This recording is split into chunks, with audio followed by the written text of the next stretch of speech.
Greetings, Edina 6th grade parents, and welcome to the 2021 eLearning Squared Boot Camp.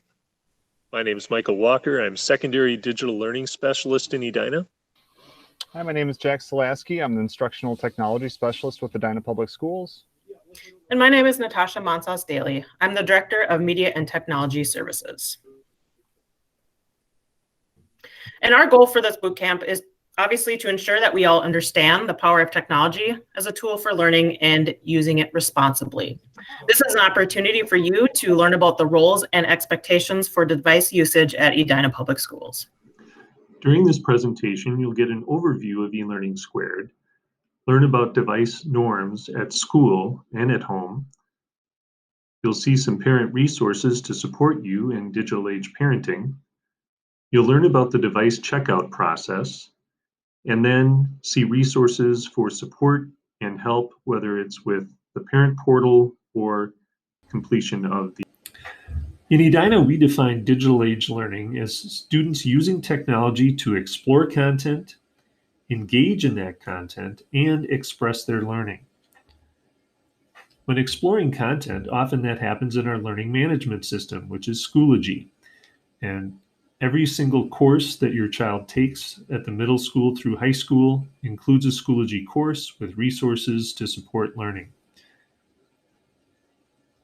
Students also engage in that content through collaboration and engagement with tools like Google Docs or websites where students can do formative assessments and practice learning the concepts. And then eventually they're going to use it to express learning. Here's an example of students who went above and beyond and shared their learning outside the walls of the school and were recognized for their achievements. We also support other skills such as typing skills, as well as how to use the tools responsibly through digital citizenship. That could be everything from digital identity all the way through developing a positive digital footprint so that when students leave Edina and people Google them, the positive work that students have done can be emphasized. Our main ecosystem in Edina includes the following tools: Seesaw for grades K through 2 for their learning management, but at the secondary level, Schoology is our main tool for learning, along with Google Workspace that includes Google Docs, Sites, Gmail for student collaboration, NICU for assessment, Infinite Campus for student information, and Learner's Edge, which includes assessment data for students, as well as their learner story, where they can share information about themselves and how they learn best. Now let's talk norms and expectations at school. The first norm is that we do not allow cell phones, and cell phones are not needed as a learning tool at Edina Public Schools. Your Chromebook can do everything you need to be able to accomplish as a student. So please leave your cell phone at home. In case of an emergency, there are plenty of phones in the classrooms if you need to get in touch with somebody. Our norms include our Policy 634, our responsible use of technology policy, as well as the norms that are posted throughout the buildings. We want you to use your device responsibly to access content, collaborate, and create. And you are responsible for your device. Treat it carefully. Make sure it's fully charged each day. And also, if the teacher says, open your device, please do so. And if they say, hey, we need to close the device now, we're going to be doing something different, it's important that you do that as well. Included in our Policy 634 is the Code of Ethics, which includes guidelines on keeping a positive and safe digital footprint for yourself, only using your first name and first initial of your last name when you're submitting something electronically, not logging in, and all the things that are important things to be a responsible digital citizen. We also have digital norms for teachers. The main focus is on being intentional.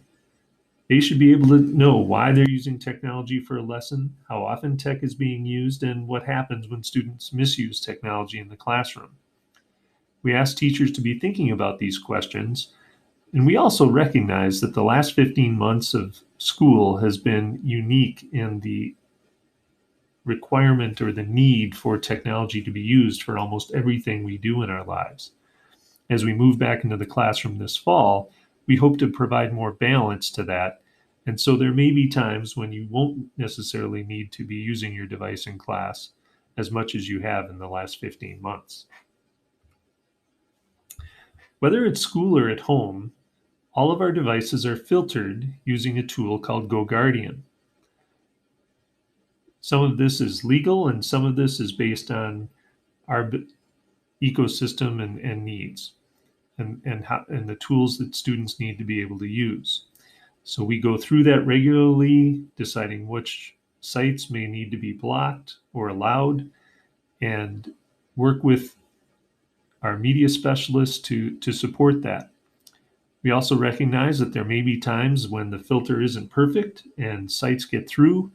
And if that's the case, we rely on staff and students to let us know that, and we go ahead and block it if that's needed. For parents, we have provided a list of resources for you on our Learning and Technology homepage on the district page. There's a short link at the bottom of this slide. On there, you'll find resources and articles available for you. Here's some of the key highlights. Recognize that those same questions that we ask our teachers to ask themselves are things that both students and parents can be asking themselves as well. Why are you using technology for a given experience? How often is it being used in your home? And what happens when anyone misuses technology in your home? You can use those as you're thinking about how you use technology throughout the day. For parents, how are you modeling? Realize that our kids are watching us as we model our use of technology, and so be thinking about how you are providing a model for your use of technology for your kids. As far as planning goes, both the American Academy of Pediatrics and other sites have provided media plans and ideas that are great tools to support you in having a conversation with your children on best use and what works best for you as a family. Every family is unique in regards to their rules and expectations, and rules and expectations with technology are no different. That family media plan allows you to look at the ages of your children and ages of the rest of your family to determine what's going to work best for you. And then there's other resources to support you around that.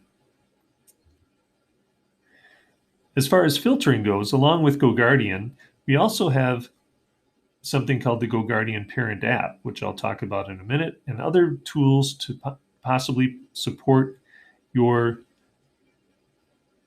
monitoring and support for your child's learning. One of the things to think about is how the technology is being used. This Digital 5 a Day, which was developed in Great Britain, has some great ideas. Sometimes technology is important for helping us stay connected. Obviously, the last 15 months with COVID, it certainly was the case.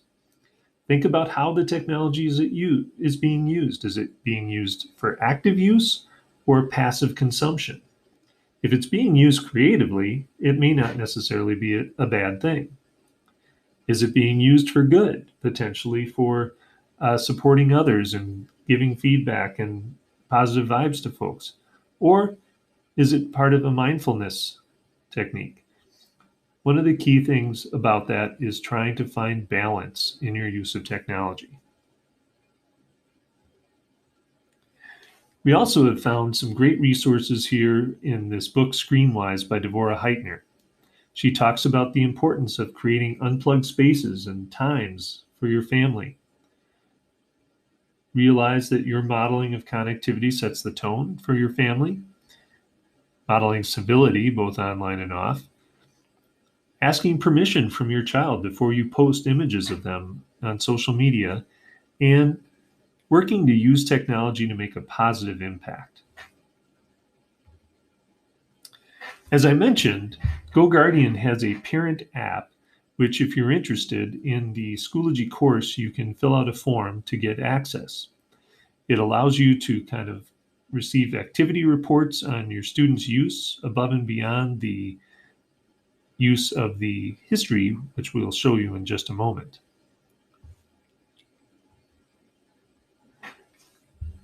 As I said, on your Chromebook, we do not remove the history for your students' browsing. So if you're interested in finding out the sites your student has been going to, you can hold down the Control and H key, and it will bring up the full history for that device. Additionally, we have online resources, as I mentioned, for Tech at Home to support you as far as planning, the filtering, modeling, and other products that are on the market to support your digital parenting. Now, as we come near the end of the presentation, it's important to review the Chromebook loan agreement form. You're going to need to fill this form out before you receive your district-provided Chromebook. It outlines the policies in regards to physical damage of the devices and that they may be checked periodically to ensure that they're in working order. If there's a need for repair or replacement, there's information there. Students in general should bring it to the media center. It could be that the device is defective, in which case there would be no charge. But if there is physical damage or a charger is missing, a repair fee would be assigned. So the next steps will be to complete the Schoology quiz on this video below, review the loan agreement form, and fill out the form in the course to acknowledge that you have gone through this boot camp and understand your responsibilities. We have additional training and support, which we'll be sharing with you in August in regards to the use of all of our tools. And if you ever have questions or concerns, if you have Chromebook issues, please contact my colleague Jack Salaski at jack.salaski@edinaschools.org, or you can see the phone number there. Or if you have issues with logging into your parent portal, contact parent.portal@edinaschools.org. This presentation can be found at the link here. That concludes our eLearning Squared Bootcamp presentation. You can now proceed to the assessment to see if you understand all of the concepts we've talked about today.